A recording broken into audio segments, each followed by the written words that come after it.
Saviez-vous que sans Haïti, les États-Unis auraient peut-être perdu leur guerre d'indépendance?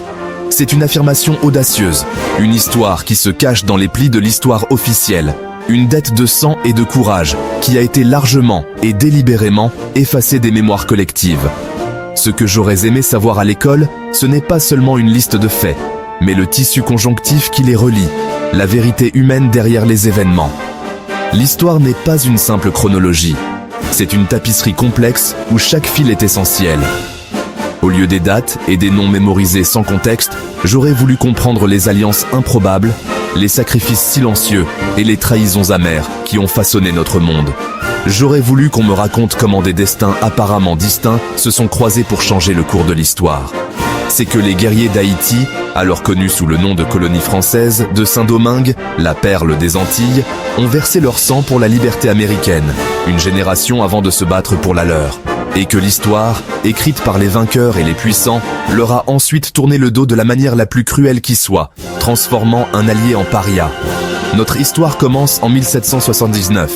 La Révolution américaine est dans une phase critique. Après des revers dans le nord, les Britanniques ont déplacé leur stratégie vers le sud, capturant le port vital de Savannah, en Géorgie. Cette manœuvre menaçait de couper les colonies du sud et d'étouffer la rébellion. Pour les forces continentales, la situation est désespérée. C'est alors qu'un allié intervient.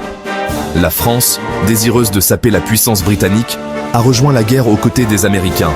L'amiral Charles-Henri d'Estaing dirige une formidable flotte depuis les Caraïbes, avec pour mission de reprendre Savannah.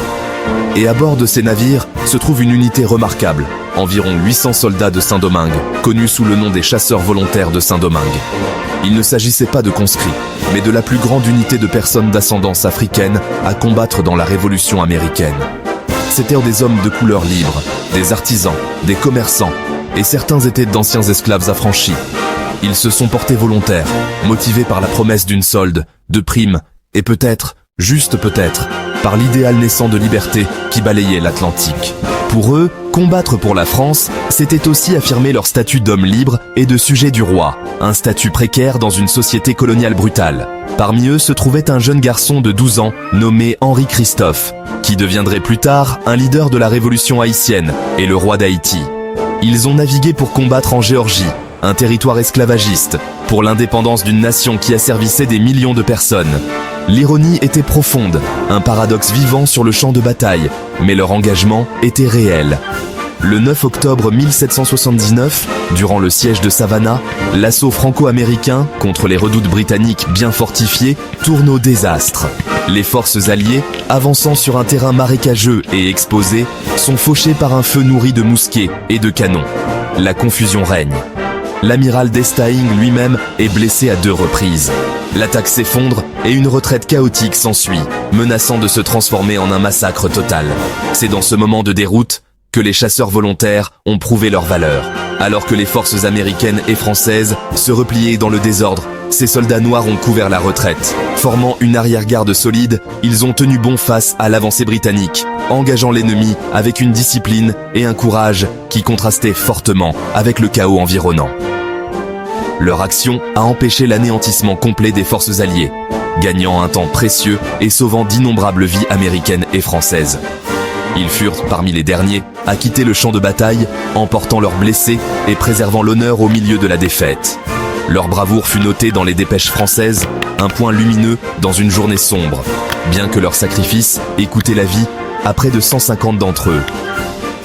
Des décennies plus tard, le souvenir de ce courage semblait s'être estompé. Mais le lien entre Haïti et la survie américaine allait refaire surface de manière spectaculaire. En 1804, après une lutte brutale et inspirante, les esclaves de Saint-Domingue ont renversé leur maître français et ont fondé la première république noire indépendante au monde, Haïti.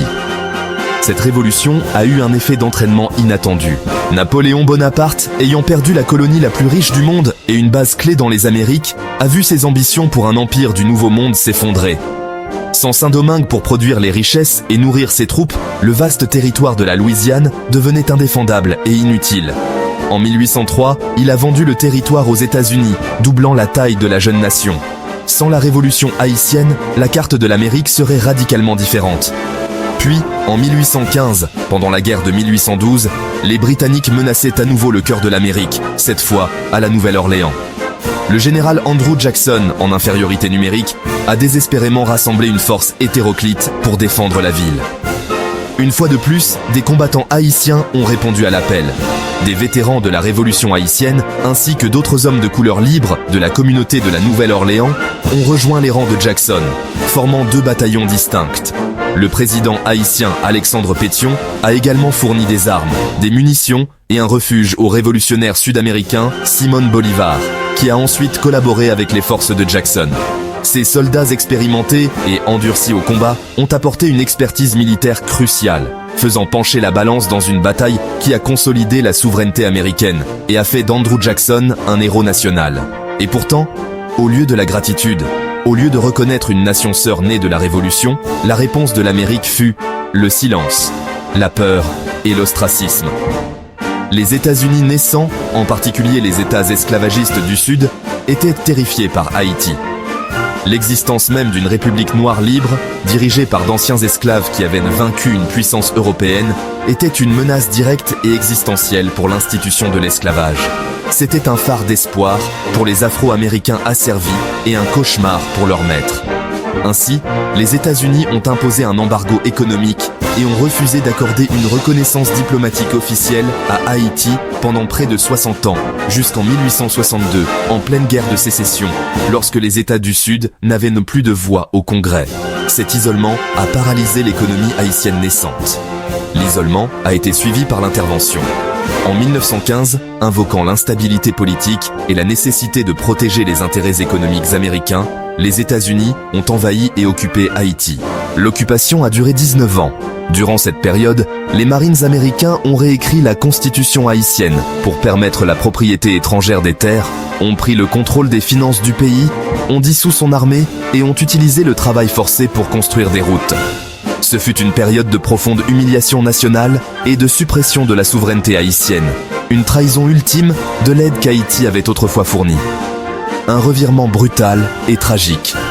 Ceux dont le sang avait contribué à garantir la liberté américaine, dont la propre révolution avait permis l'expansion de l'Amérique, ont été non seulement exclus de ses promesses, mais sont devenus les sujets de sa puissance impériale. La dette de sang a été remboursée par la domination. C'est une dette oubliée, tissée dans le tissu même de l'histoire américaine. Une dette non pas monétaire, mais morale. Une dette de reconnaissance, de respect et de vérité. C'est le rappel que l'histoire est complexe, interconnectée et souvent inconfortable. Les héros d'une nation peuvent être les alliés oubliés d'une autre. Aujourd'hui, à Savannah, un monument se dresse en hommage à ces courageux soldats haïtiens.